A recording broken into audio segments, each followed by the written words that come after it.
nations to ever grace the face of the earth because our founders recognized what it meant to not be tyrannical, what it meant for individuals to have their own sovereignty.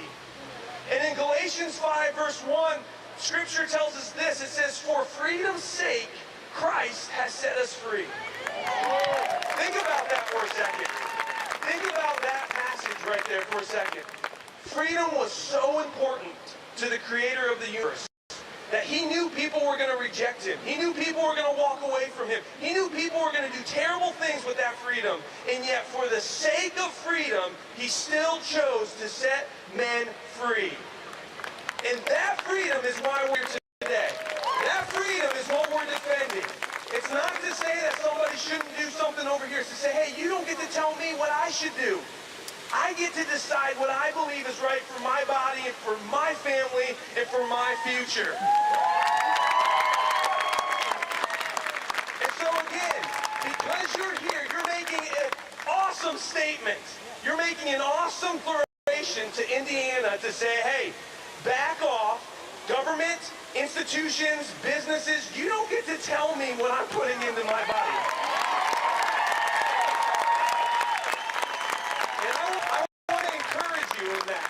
First of all, I want you to know what you're doing is right. In the eyes of God, what you're doing is right because you're standing for freedom. So don't let anybody discourage you or tell you what you're doing is wrong because it is not wrong. It is 100% right, and you need to take that with you everywhere you go. And then the other thing I want to encourage you today, we got some great speakers, so I'm not going to take up a ton of time, but I want to encourage you to say, you are not on an island by yourself. In this, look around you. Look around you. There's incredible people who are linking arms together. You're not by yourself. The way that the enemy, the way that darkness, and by darkness and enemy, this is who I'm referring to, the devil and his minions and the demonic forces, the way that they get you to bow down to them is when you think you're by yourself. But I'm going to tell you, you're never by yourself because there's a God who walks with you through everything you're going through.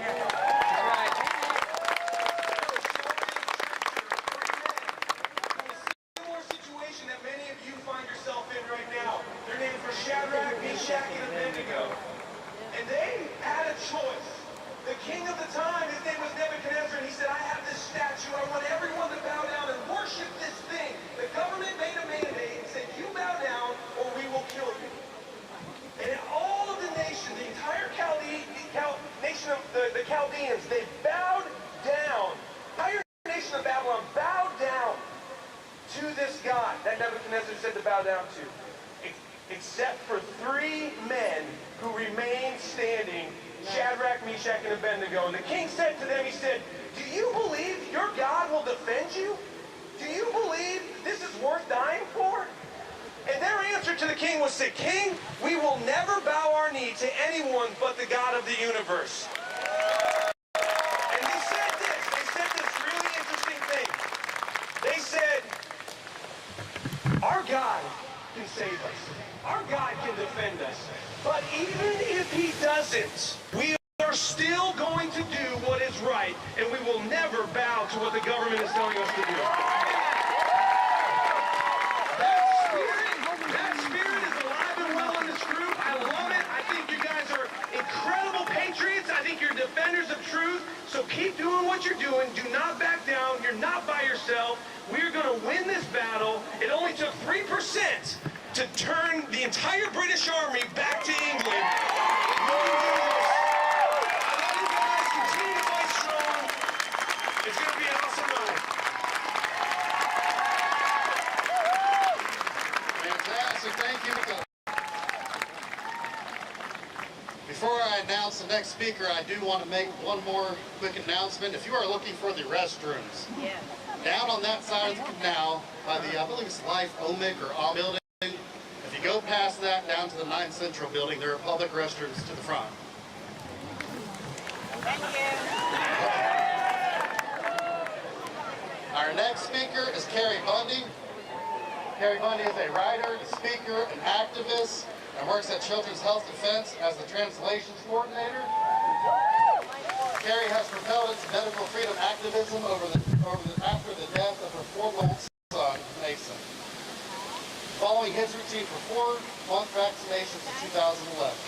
formerly worked in public relations for Jenny McCarthy's autism organization, Generation Rescue.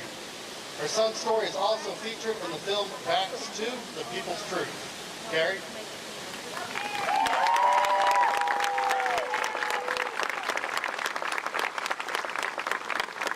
Really great town. It's been 10 years since I found myself thrust head first into the health freedom movement. Like so many of you here today, this wasn't really where I expected to be. In 2011, I was coerced into vaccinating my 4-month-old son, even after I openly expressed that I did not feel comfortable with that choice and that I wanted to wait. I was told that if I didn't vaccinate him right then, that he would probably die. And this is a direct quote, that I would be signing his death certificate. Wow. The coercion worked, as it often does, and 4 days later, his death certificate was signed by the coroner of the Hamilton County Health Department. We had his funeral 9 days after that conversation with his pediatrician. I wish so much that I had trusted myself that day, and I will always wonder who my son would have been. I'm briefly telling you my story so that you know that I 100% understand the level of manipulation and control and coercion being directed at you all like a laser beam. I understand how relentless these healthcare systems can be trying to force you to make a decision that you do not want to make. A decision that you feel is not in your best interest. The difference between you and I is that all of you here today recognize that you have autonomy and know that this vaccine isn't a risk you want to take and that you have right as a Hoosier and as an American to say no. You know that coercion is not only immoral and wrong, but it's illegal. And if you didn't know that, you know it now. Yes. A lot of you today are feeling that same intuitive feeling within yourself that I felt 10 years ago. Listen to that. Trust it. I wish I had. Most of you are here today because your employer has threatened termination for your non-compliance to receive the unapproved COVID-19 vaccination that is currently under emergency use authorization. Some of you are here because you know this threat to your employment is coming, even if it hasn't been announced yet. I've heard from dozens of IU Health employees that Dennis Murphy and the entire IU Health system are willing to lose 10% of their staff as long as everyone else complies.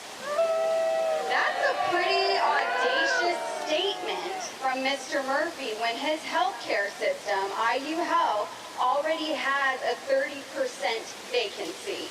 This means that 30% of their positions that they need filled are already unfilled. That's right. Many areas within IU Health specifically are at what is known as critical staffing. If you aren't familiar with this term, critical staffing is the inability to cover shifts in patient care areas for a period of greater than 4 weeks. This quite obviously causes backups and delays in care. Operating rooms are running on a full schedule, causing delays in surgery, and some units don't have the staff available to use all of their hospital beds. People are staying in hospitals longer than they should because they can't get what they need already. This is right now. There's not enough clerical staff, things aren't getting billed right, and people are getting bills that they shouldn't. A few days ago, at an IU Health facility, they needed 9 nurses in a step-down unit. For those of you not familiar, step-down units are used to provide intermediate-level care to patients moving out of ICU, but who are not stable enough to be treated in a standard ward. So they did get 9 nurses, which is great for the patients, but those nurses were traveling nurses. That means that 2/3 of the staff in a step-down unit in a hospital had to be outsourced from other hospitals. It just really doesn't sound to me like these hospitals have the ability to lose a significant portion of their staff.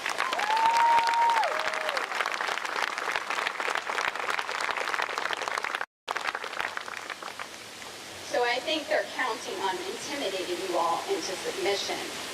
5 out of 10 case managers at one IU hospital are refusing to get this vaccine. That's 50% of the case management team.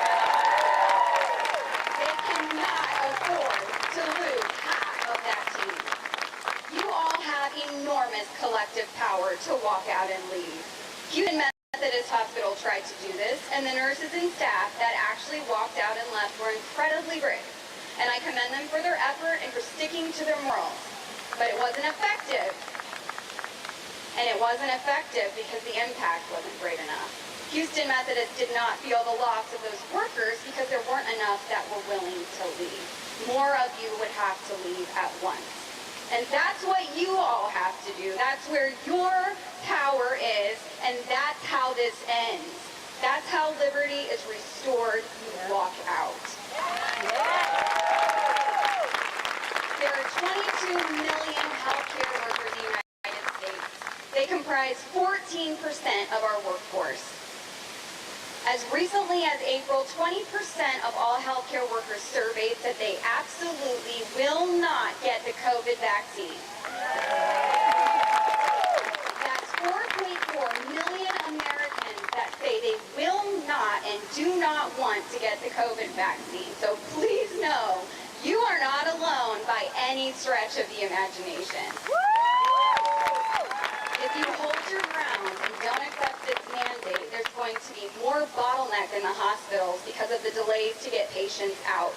Because we won't have the vendors and the contractors to be able to do the work. So you see, this is actually bigger than just healthcare workers. These mandates affect home health services, which include medical equipment companies and their technicians. Those people who choose not to be vaccinated in these companies will not be able to come into the hospitals and give training to the families that need to use this equipment in their homes. Contractors like electricians, plumbers, carpenters, construction workers who choose not to receive this vaccine will not be able to complete their work. This also affects outside vendors like long-term care facilities that send nurses in to evaluate patients. Again, do not underestimate your collective power. Do not underestimate the power of unity. The time to come together is now. I cannot emphasize enough, though, that you need to stop using this vaccine being emergency use authorized as your reason not to get it. These vaccine manufacturers have already applied for full approval. It's coming very soon, and I think, and this is just personal opinion, but if any of you know me, I'm pretty accurate. I think that we will see these fully approved by fall. So please remember that you want your autonomy to choose applied to all vaccines, all the ones we already have, all the ones that are waiting to come down the pipeline, all 80 plus of them. I will remind you, my son died after receiving FDA-approved vaccines. I thought they were proven safe. The same year that my son died in 2011, the Supreme Court actually ruled that vaccines are unavoidably unsafe. If I had done my research, I would have known that vaccines were so unsafe that in 1986, vaccine manufacturers received immunity from any liability. This means they can't be sued, because the onslaught of lawsuits from the injured was aimed to destroy these companies altogether. Because of this, we have the National Childhood Vaccine Injury Act of 1986, which was amended to establish the National Vaccine Injury Compensation Program to compensate families who experience vaccine injury or death. It's a no-fault alternative to the traditional legal system and applies almost exclusively to pediatric vaccinations. Does it sound kind of off? Because it is. Let me tell you how it works. An individual files a petition with the U.S. Court of Federal Claims, and then the U.S. Department of Health and Human Services medical staff, conflict of interest, reviews the petition determining if it meets the medical criteria they have determined meets compensation. Then they make their preliminary recommendation. The U.S. Department of Justice develops a report and includes a medical recommendation and submits it to the court. The report is presented to a court-appointed special master who decides whether the petitioner should be compensated, and if the compensation is awarded, that special master determines the amount and type of compensation. This program is funded with tax dollars, by the way. Since 1988, the program has been funded by an excise tax of 75 cents on every purchased dose of vaccine. And this program has paid out almost $4.6 billion as of this year. Now, if you're a numbers person like me, please take into account, because I know that doesn't really sound like a lot over 35 years, but take into account that most admissions are denied and their criteria for payment. Do you know the maximum value of a life lost to vaccines as determined by the U.S. Department of Health and Human Services? Do you know the value of my son's life? $250,000 as a maximum payout. I wrote on here in blue pen because I talked to my husband before I left, and he said, let those people know we didn't do that because I said that that was insulting. So this program is set up to protect manufacturers, not people, which is why it's so important we don't get stuck on the EUA detail. It will no longer be relevant. But your concerns with the safety of this product will always be relevant, as those concerns are relevant with all vaccines. Because what incentive does a manufacturer have to make a safe product if you can't sue? You might have noticed that I said Childhood Act. So yes, this applies to mostly pediatric vaccines. Shingles, adult pneumonia shots, and non-seasonal flu vaccines like H1N1 in 2009 are not covered under this program. But here's the kicker. Last March, in 2020, the Secretary of Health and Human Services issued a PrEP Act covering COVID-19 tests, drugs, and vaccines, providing liability protections to manufacturers, distributors, states, localities, licensed healthcare professionals, and others identified by the Secretary who administer any COVID-19 countermeasures. This is when the CICP was created, or the Countermeasures Injury Compensation Program, which is very similar to the NVICP. So anyone who has received the COVID vaccine was actually taking an experimental product where the manufacturer could not be sued. And I don't think many people knew that. Right now, this is also the reason the hospitals and healthcare systems are pushing so hard, because right now, while it's still emergency use authorized, they cannot be sued for forcing you to take it. So they have no liability. They will push you as hard as they want, which is why I firmly suspect that these vaccines will be approved by fall. They're in a desperate rush to have you take it. The last thing I talk about is getting an exemption. I know a lot of other speakers are going to focus on the legislation, so this time I left that to them. I'm also confident you will hear more about exemptions from several other speakers. So let me just tell you that the medical exemptions are the ones that are the most likely to be denied. That is because there is a very specific list of criteria that these hospitals are following, and the list is short. However, your religious freedom is protected by the wonderful Indiana State Constitution. This allows you to exercise your freedom of religious beliefs. Specifically, Section 3 of our Bill of Rights says, all men have a natural and indefeasible right to worship Almighty God according to the dictates of their own consciences, that no man shall be compelled to attend, erect, or support any place of worship or to maintain any ministry against his consent, that no human authority can in any case whatever control or interfere with the rights of conscience. Thank you, Hoosier Founding Fathers. Unfortunately, even if approved, an exemption will come with a massive amount of segregation in IU hospitals. If your exemption is approved, and many have been this week, and I have the letter, you have to wear your mask at all times while always staying 3 feet from others, and to eat or drink at all, you will have to stand 6 feet away. This level of segregation is unacceptable. My time's almost up, but I encourage you all to unite, to come together, and to stand against your employers if they are mandating vaccines. Stand against the coercion. And I know you're scared. It's scary to speak. It's scary for me to be here speaking right now. But Margaret Mead once said, never doubt that a small group of thoughtful citizens can change the world. Indeed, it is the only thing that ever has.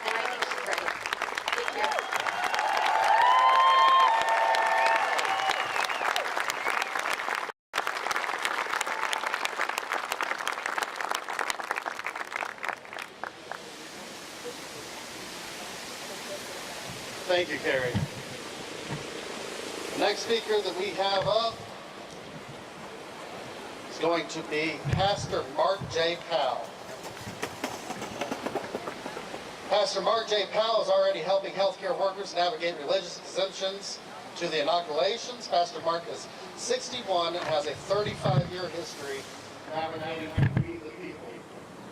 Prior to his seminary and his ordination, Pastor Powell served in the government at the state, county, and city levels.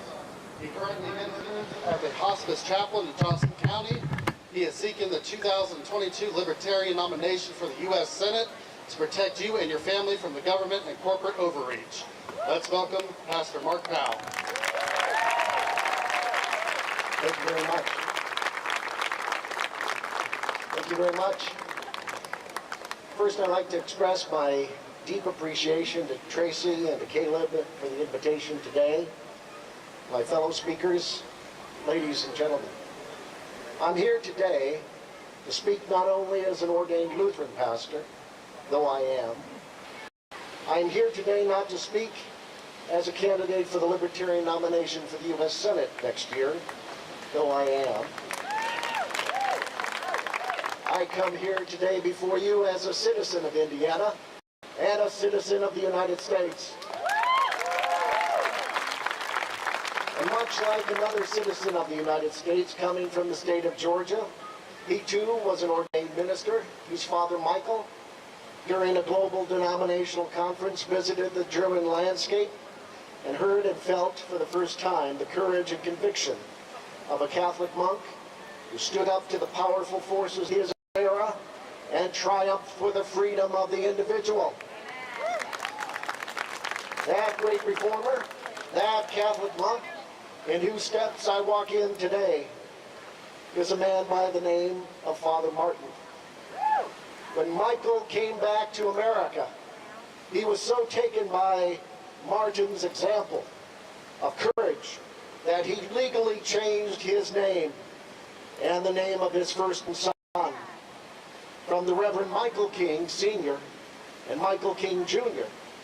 to the Reverend Martin Luther King Sr. and his son became the Reverend Dr. Martin Luther King Jr. In 1965, Dr. King is quoted saying, "Our lives begin to end the day we become silent about things that matter." And I want to thank each of you here today and those of you who will see this video in the time to come for your desire to stand up, to sit here in 90-degree weather, and to speak out for things that matter. On the front burner today is our constitutional right that we have as American citizens to our First Amendment. The amendment reads, "Congress shall make no law respecting an establishment of religion or prohibiting the free exercise thereof, or abridging the freedom of speech, or of the press, or of the right for people peaceably to assemble, like we are today, and to petition the government for a redress of grievances, which we are doing today."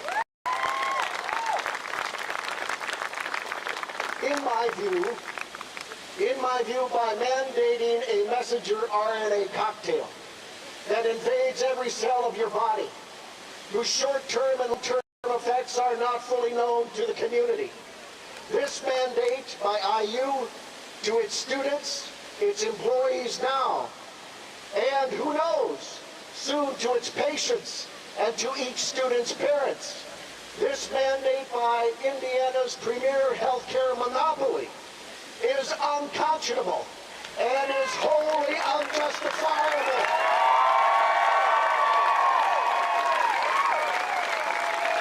To our interests and to the interests of anyone who seeks freedom and liberty in this state, as I look down the road, there will be many roadblocks.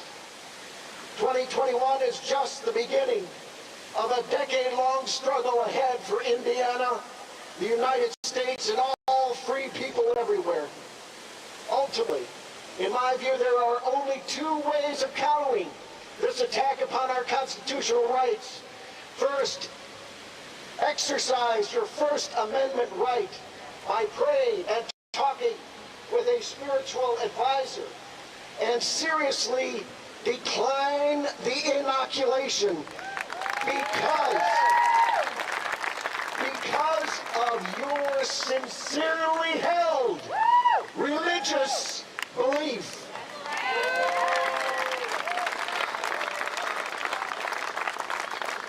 The case law cited by the EEOC and the United States Supreme Court, these rulings have been solid in upholding our First Amendment constitutional right of freedom of religion. But Pastor Mark, you might say, I'm not religious. All I can say here, at this time, that there are conversations better kept confidential.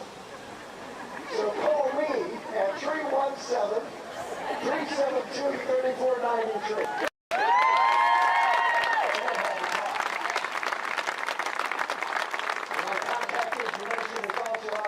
Website, Pastor Powell for USSenate.webs.com.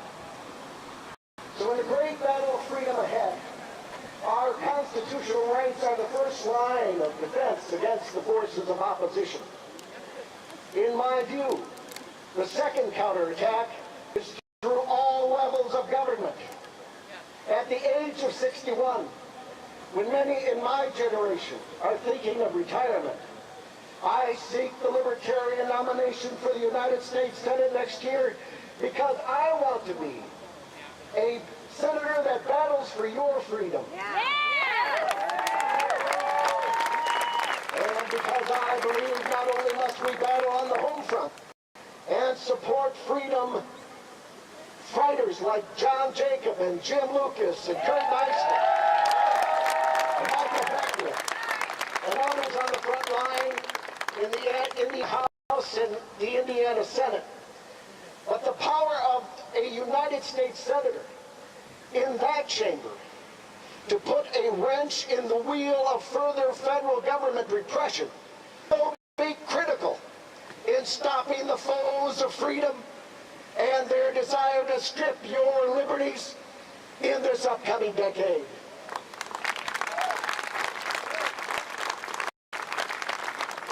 The Senate seat that Mr. Young is sitting in right now has served its purpose for the go-along, get-along politics of the old era. In the 2020s, when our freedoms are under attack, when the First Amendment rights of the American people of every faith are under attack, Indiana needs a senator. America needs a senator who will possess the skill set that is written about in a book I often read. Our next senator must be as wise as a serpent and as gentle as a dove.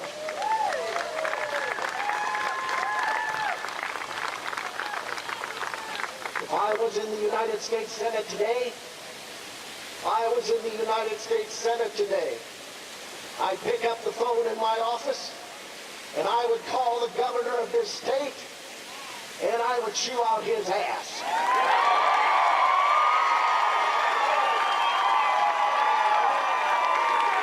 That's the kind of senator we need. The same tail talking. You have the ability. You have the authority. And what are you doing?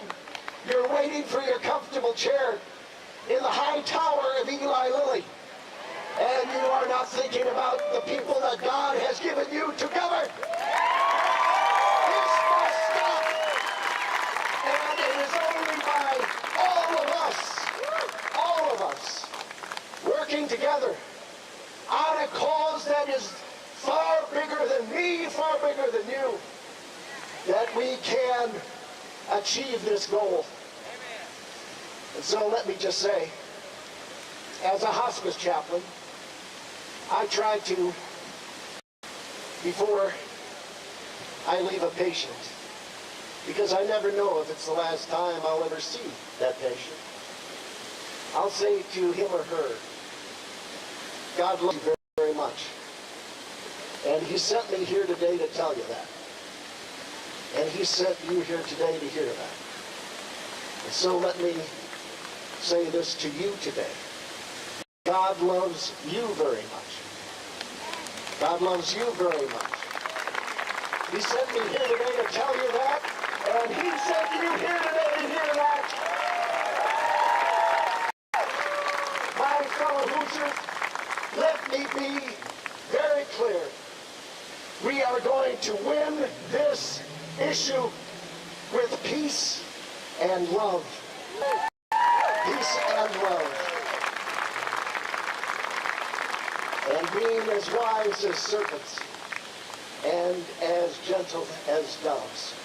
Victory! Victory! Victory! Yes!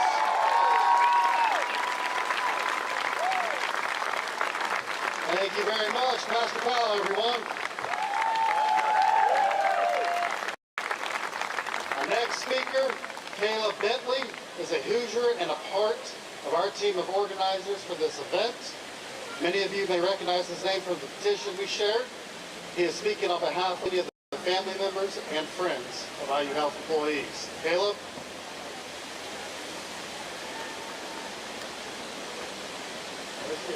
Caleb.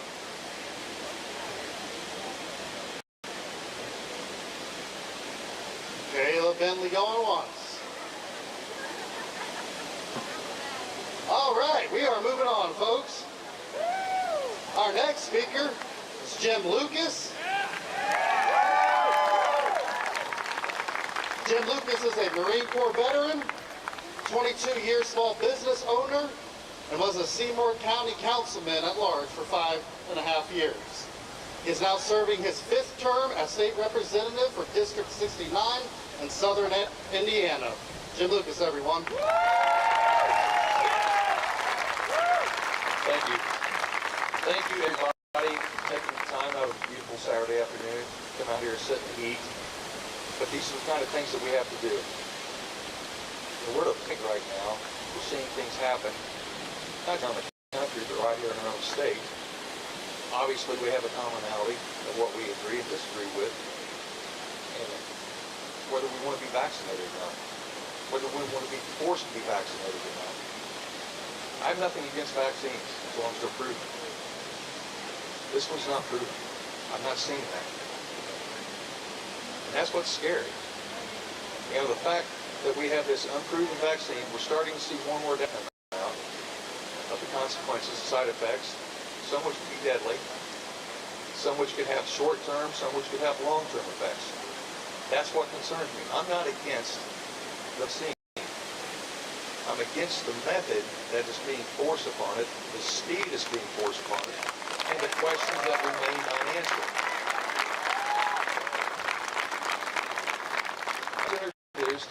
I used to be one of these people who didn't care about government. I got involved in government because I got tired as a small business owner of what government was doing to me. I went to Seymour City Council one night, got to a little brief disagreement with one of the council people for an issue of what they wanted to do. And when they rammed that one issue through, I went home and told my wife at night, I'm running for city council. First words out of her mouth, you're an idiot. What do you know about government? I don't know anything about government. I know what's right and what's wrong.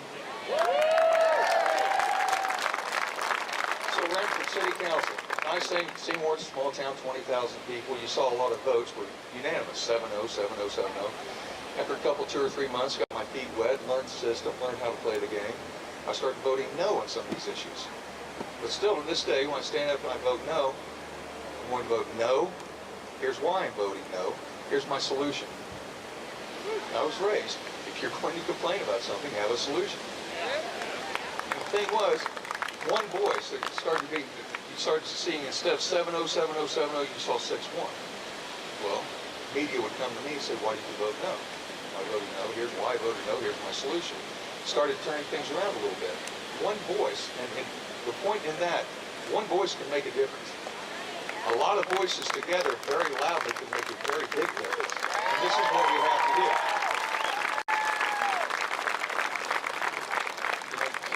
a small government person. Rob Kendall might argue that way, but there's some things that are coming up. By and large, I'm a small government person. I got involved in the government. One of the constitutionalists. Does the Constitution say we can do this? Most likely no. Daniel Webster said the Constitution was made to guard the people against the dangers of good intentions.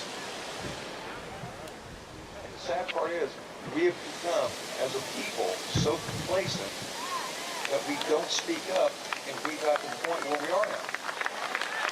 Now, government can't do this to you. We're constitutionally protected against government violating our rights of conscience. You're here today talking about small, or business owners, private business, private enterprise. They're not bound by the Constitution, but they are bound by morality. You know, how can you tell me, how can you threaten my job? How can you threaten my collegiate career as a job? I've spent months, countless hours, taking tests to get into your institution, and now you're telling me I have to put this unproven vaccine into my body when data is coming out every day showing how possibly unsafe it is, the consequences that it can present to me, and there are so many unanswered questions. I think it's horrible, I'll say it out loud, that IU has taken this position. As a legislator, one of the first bills we passed this last legislative session was Senate Bill 1, which granted employers liability immunity against any COVID-related illnesses. That should be enough. That should be enough right there. Stay out of my life.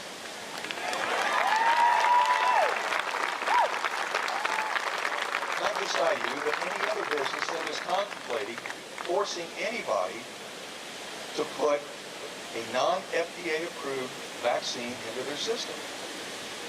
Now, as Carrie said earlier, chances are, if anybody knows government and distrusts government as much as I do, it's going to be easy to pass, this will get approved, and they're going to take away that argument from us. But it's still a matter of conscience. It's a matter of conscience. You have liability immunity. Why are you doing this? Why are you taking this position? So what I urge you, each and every one of you today, get involved, get loud, get vocal. Attend your local city council meetings. Go to your county council meetings. Go to your school board meetings. All politics are local. Contact your state representative, your state senator, your congressional leaders. Melt their phones up. You have to do that. Educate yourselves about the facts. COVID is serious. I've never said COVID wasn't serious. We shouldn't take it serious. But the cynical side of me also sees that this is being used for political purposes another game. Otherwise, why are we silenced on social media? Why are the facts hidden? Why are they covered up? Where you see this little, this little blurb comes out, and next thing you know, it gets covered up. There's too many unanswered questions out there to remain silent. So please, please get involved. Speak up, do it respectfully, politely, but be strong. Be strong. If we don't take a stand now, what's next? What's next? And this is something we have all the truth, facts, reason, and logic on our side. Stand up, hold firm, and let's push this battle through and make people respect our rights as an individual and leave us alone.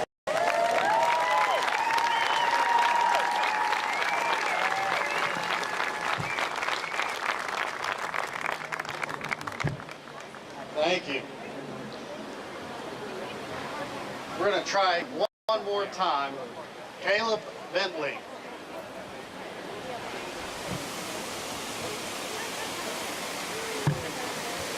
Okay. Next up we have Representative John Jacob.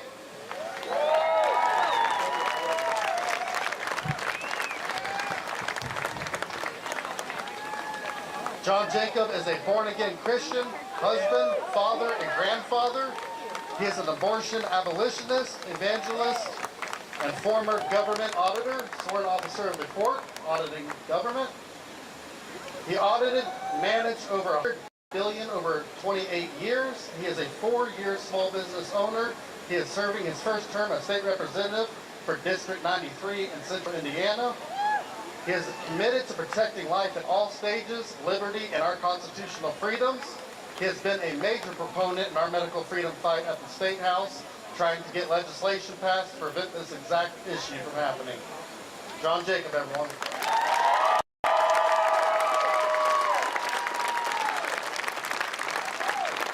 Thank you all so much for coming today. And I'm very thankful for Tracy and Caleb for allowing me to speak today.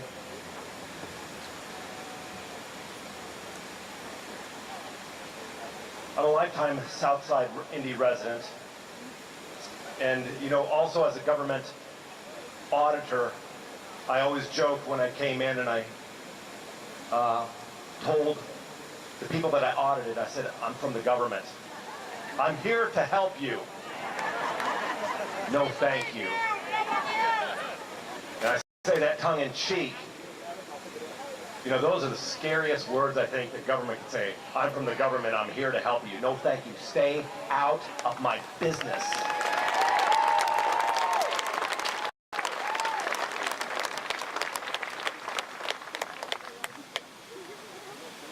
I'm a true liberty-minded representative.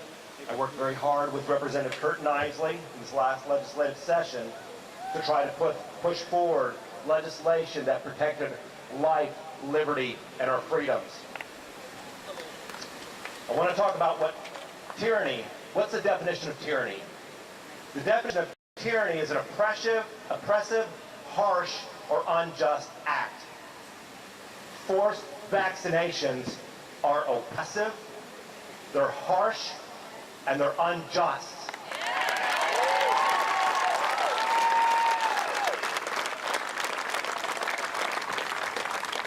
As an auditor, I'm kind of a geek about definitions.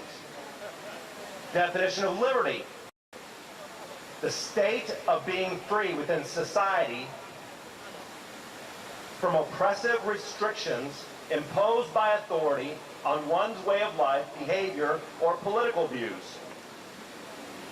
This is oppressive. It is a restriction. And it is not just being imposed on us, it is being shoved down our throat.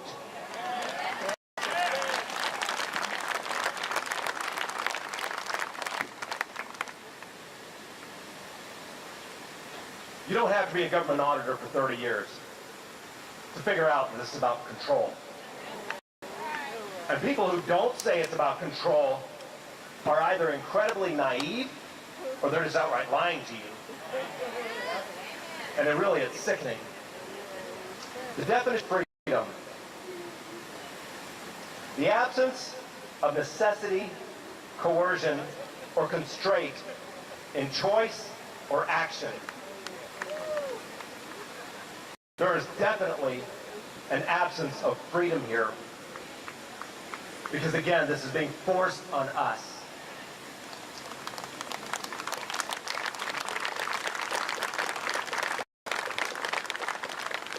When I use the term vaccine, please understand that I'm just using it very loosely. I'm not using the term that because this is not a vaccine, because the vaccine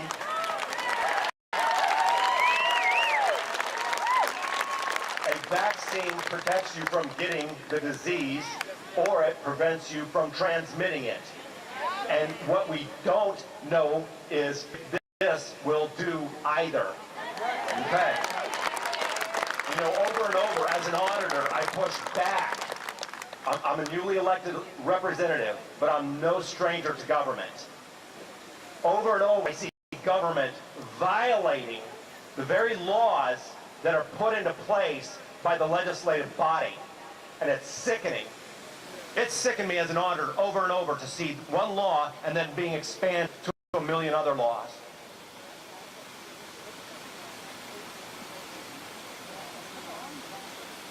I've had so many people reaching out and begging for help because of forced vaccinations. It's not just IU Health. There are other employers that are doing the same thing. I just spoke down at IU Bloomington with IU Bloomington trying to force vaccinations, and then they back off. And then they wanted to have a passport. We passed legislation to make sure that governments could not put a passport in place.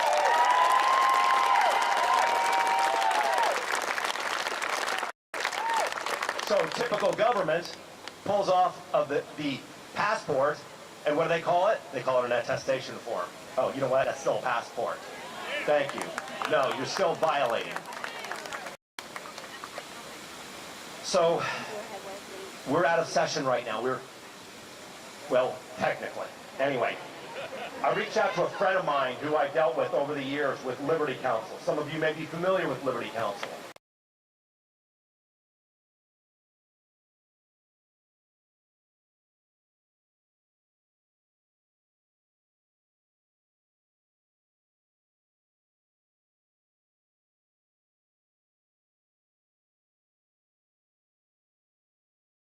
Counsel, he put together some information, and I want to give you a short synopsis of the information that he gave me.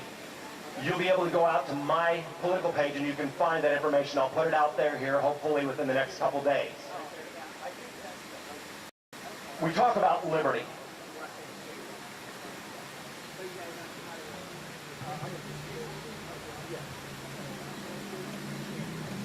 In the Declaration of Independence, it says, we hold these truths to be self-evident, that all men are created equal, that they are endowed by their Creator with certain unalienable rights, that among these are life, liberty, and the pursuit of happiness.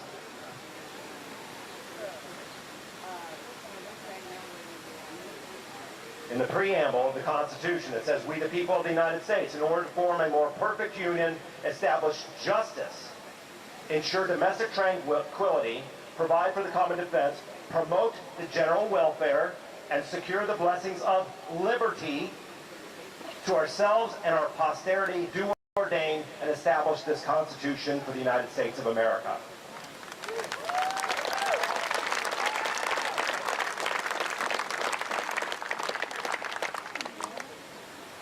Now read the last part here from the state constitution. All people shall be secured in the natural right to worship Almighty God according to the dictates of their own consciences.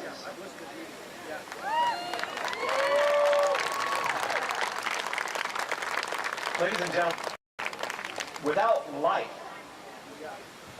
you can't have liberty. I don't think that was any mistake that they put life before everything else. As an outspoken representative for life and liberty and all life and freedoms, I want to talk about something just real short clip, and that is the life of the preborn in our nation.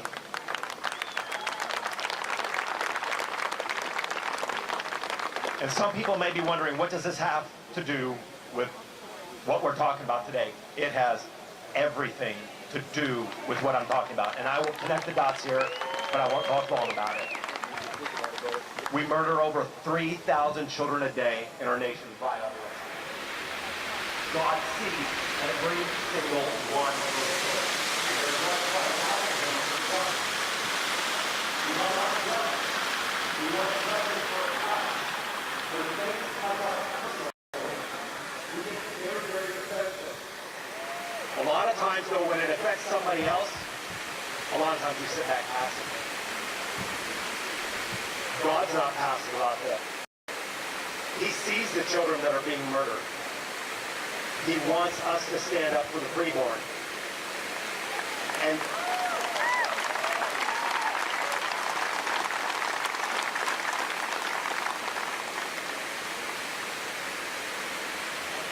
if we do not stand up for the preborn, let me back up a second. We've declined as a nation.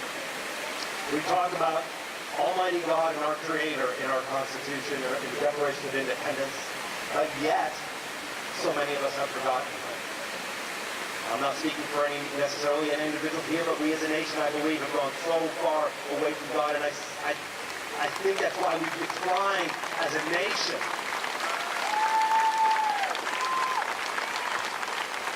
So connecting this back to the issue of abortion, if we do not stand in the gap for the preborn and turn back from our evil ways, God is not concerned about our liberties.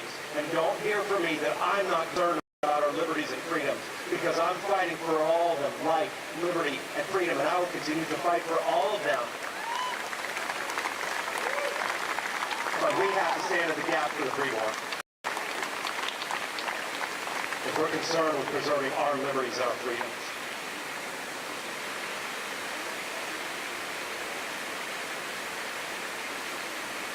I have a 4-page memo from my attorney. I'm not going to bore you to death with 4 pages of legalese, but I am going to highlight some things. Out of Richard's memo that I will put out on my social media page, my political social media page, not my personal one. And it has the links, it has a lot of the information in there. It deals with the issue of universities, and it also deals with the issue of employers. Liberty Counsel they recently just won a court case against Governor Newsom in California. They won multiple other cases as it relates to COVID. They're a solid organization. The existence of COVID-19 does not justify the numerous violations of fundamental individual, economic, and religious liberties. These include the rights of personal autonomy and bodily integrity, and the right to accept or reject the various COVID vaccines based on religious belief or other grounds. COVID vaccines cannot be mandatory under emergency use authorization. The COVID vaccines are in a special category and cannot be treated like FDA-licensed vaccines. None of the COVID vaccines are FDA licensed, nor have they received full approval, and I agree, they will try to ramrod the approval. Rather, their approval is under the special provision noted above as EUA. This means that there is not enough data for the FDA to render a final approval. And more importantly, no one, including private employers, may coerce individuals by threatening their employment or otherwise to take an EUA vaccine.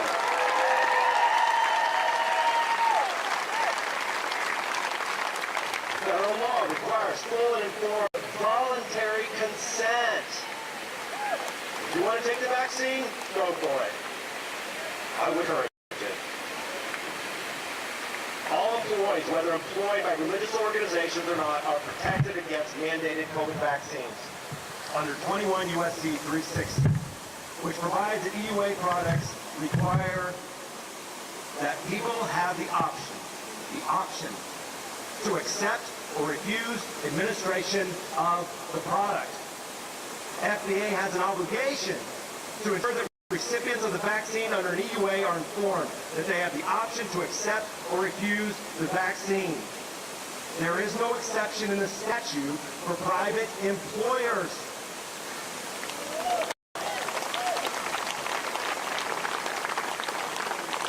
As opposed to government or for religious or non-religious employers. All EUA vaccines are optional.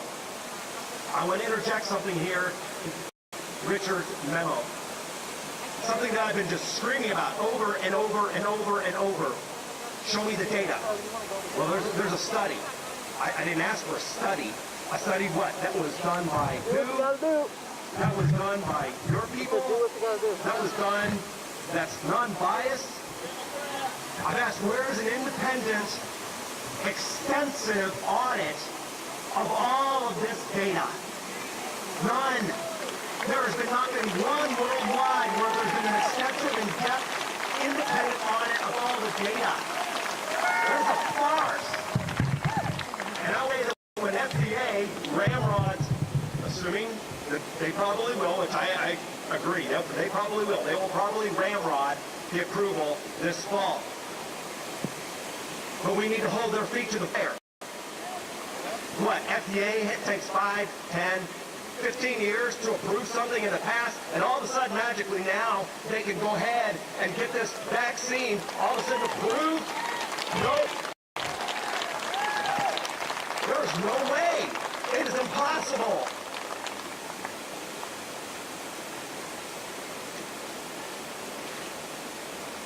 Moreover, the CDC on immunization practices, the Executive Secretary, Amanda Cohn, under an emergency use authorization, an EUA, vaccines are not allowed to be mandatory.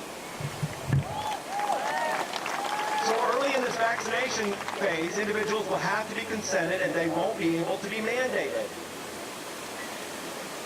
Next point here, COVID vaccines cannot be mandatory under Title VII. In general, employee vaccine religious exemption requests must be accommodated where reasonable accommodation exists without need for the employer.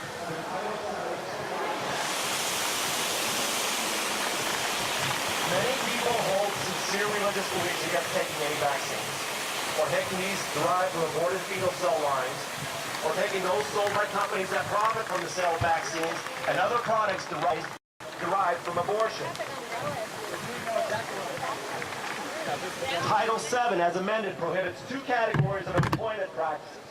It is unlawful for an employer to fail or refuse to hire or to discharge any individual or otherwise to discriminate against any individual with respect to his compensation, terms, conditions, or privileges of employment.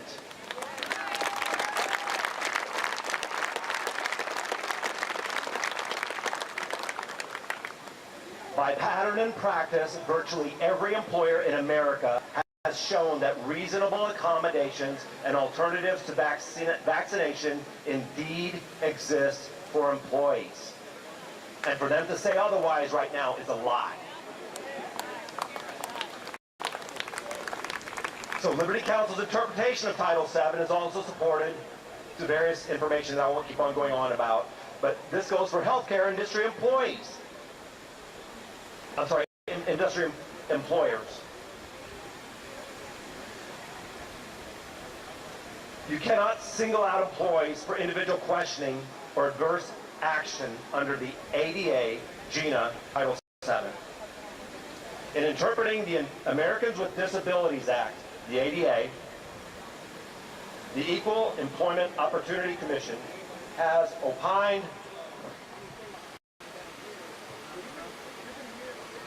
that it's improper to ask only one employee as opposed to asking all employees questions designed to determine if he or she has COVID, or require that this employee alone have his temperature taken or undergo other screening or testing. If an employer wishes to ask only a particular employee to answer such questions, or to have his or her temperature taken, or undergo other screening or testing, the ADA requires the employer to have a reasonable belief based on objective evidence that this person has the disease. EEOC has also stated that an employer may not, quote, ask an employee who is physically coming into the workplace whether they have family members who have COVID or symptoms associated with COVID. As such, this is a violation of the Genetic Information Non-Discrimination Act, otherwise known as GINA. The Occupational Health Administration has also recognized that there is not evidence that COVID vaccines prevent transmission of the virus from person to person, and reiterated that employers should not improperly distinguish between employees, not distinguishing between workers who are vaccinated and those who are not. Workers who are vaccinated must continue to follow protective measures such as wearing a face covering, remaining physically distant. Because of this, at time, there is not evidence that COVID vaccines prevent transmission of the virus from person to person.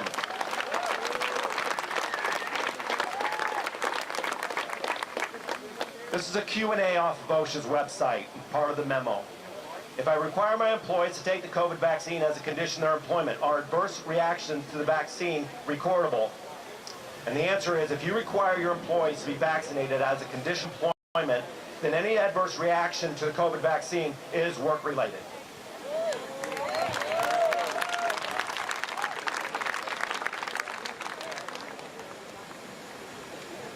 I'm almost done.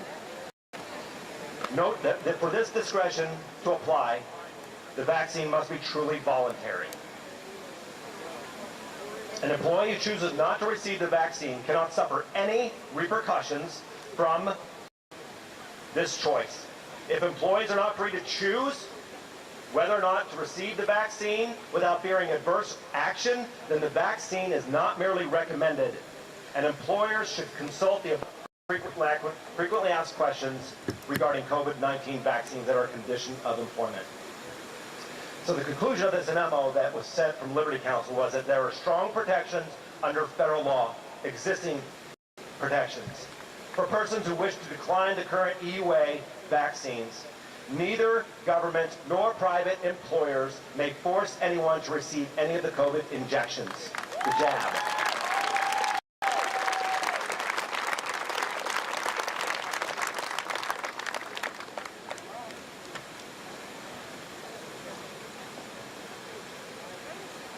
I'm not really sure how this is different from the Nuremberg trials. To me, it's parallel, but somehow or another, I think we forget history. And you know what? The old saying, when we forget history, we're doomed to repeat it. So, this is what I'm going to say, wrapping up. There needs to be a call to action. You must stand your ground. You must stand your ground. Do not give in. Do not give in to tyranny. I stand right here. Amen. Thank you. Thank you. Exactly. The children are next. I told my children. Stand.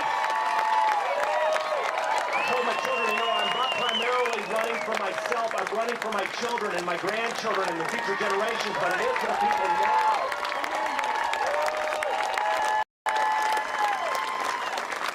When you give in to tyranny, it is only an encouragement to further encourage them for further tyranny. And if we do nothing and do not actively resist, we have only ourselves to blame for the change that are being forged upon us. Yes, they are tyrants. But if we do not push back, then there is a level of blame that comes back to us. Friends, the signers of the Declaration of Independence knew what they were signing. When they were signing that document, they were signing their lives, their livelihoods, their very well-being, and even to their future generations. They knew that if they lost the war, they knew that King George would hang them. Look, we're not talking about hanging here. But what we are talking about is pushing back. And I'm running across so many people saying, well, I'm going to lose my job. I get it. But the thing is, though, is if we don't push back, then tyranny is won.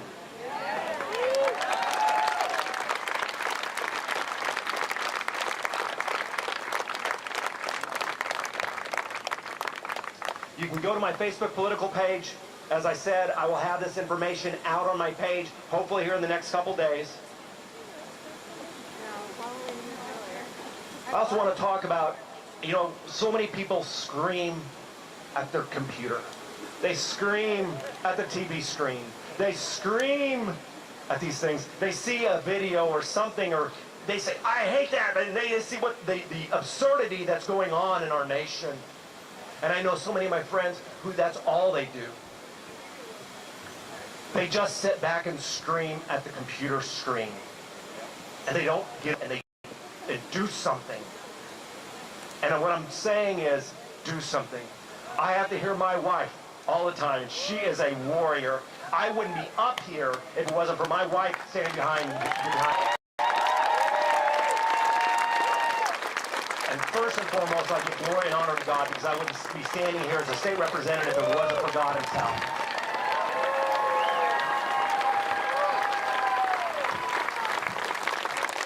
Go ahead and scream at the computer screen.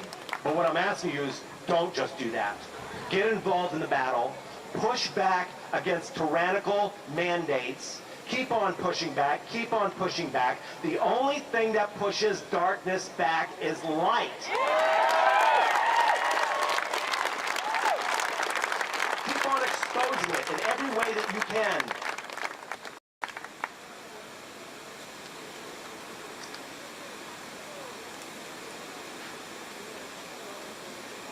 I'm not going to go through a summary of what happened in this legislative session and all that was done. Representative Curtin Isley, I worked closely with him, another liberty-minded representative. Some of you may know him. Ashley Grogg, the director of Hoosiers for Medical Liberty. She is a true warrior for freedom and liberty, for our health, freedoms, and liberties. And I'm asking you to go out to her page as well, like her page, follow. She has a lot of good information on her page. She's going to get up and she's going to give you a lot of good information. So thank you, and God bless you all.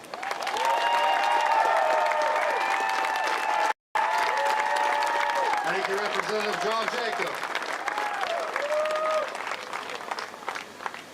I do want to piggyback off of something he just said real quick. When everybody was standing up, just take a moment to look around.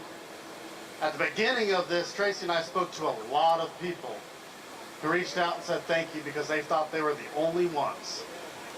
They felt like they were the only ones in this fight, the only ones in their department, the ones in their network, and that everybody else seemed to be against them. But as you see, being here today, you are not alone, and we will stand up together. The people in that big right there say they won't stand down on their stance, but we're standing up, and if we got to go over to the top of them to get our goal accomplished, we will.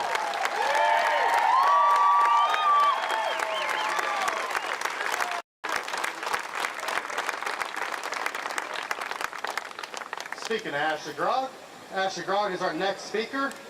She is an MSN-RN and the founder of Hoosiers for Medical Liberty. She has loaded h4ml.org, which, if I'm correct, that's Hoosiers for Medical Liberty. Yep, absolutely. With resources including educational videos, exemption forms, and much more, over the past year, she led her men into an amazing battle to provide protective legislation for Hoosiers. With one policy win under her belt, she is not done fighting. Ashley is committed to medical liberty and is excited for the 2022 legislative session. As a registered nurse, her greatest concerns are individuals' rights to bodily autonomy and informed consent, which includes declination of vaccinations. She will not rest until Hoosiers have the medical liberty they deserve.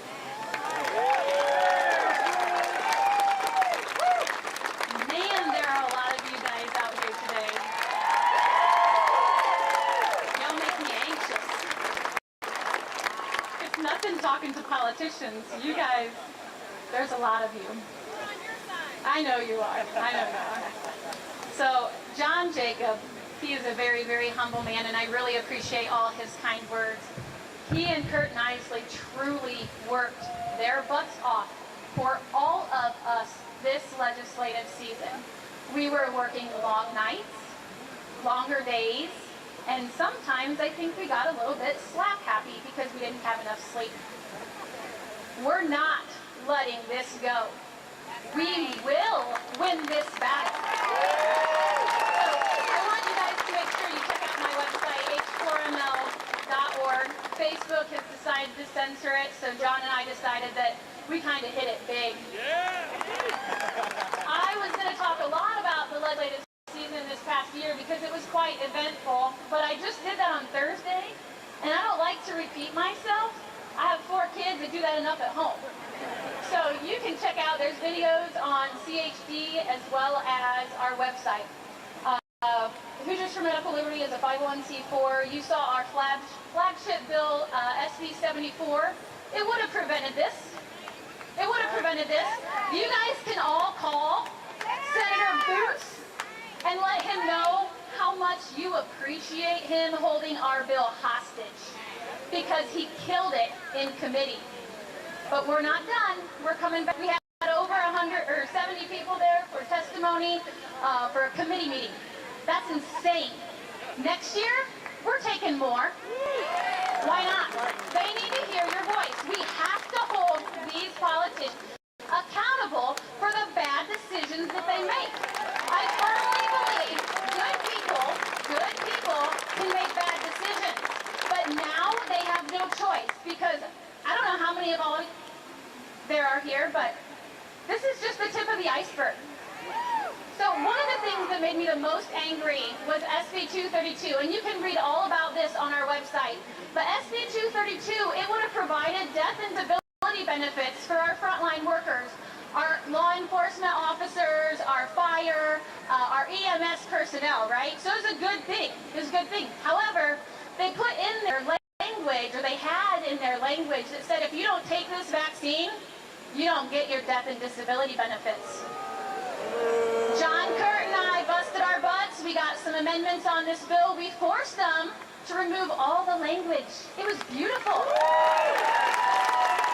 But then my very own state representative back home in Fort Wayne, nice guy, called me up, talked to me, told me, oh, Ashley, I'm on your side. I'm one of you. Yeah, I'm one of you. Well, when a bill passes the Senate and then goes over to the House and gets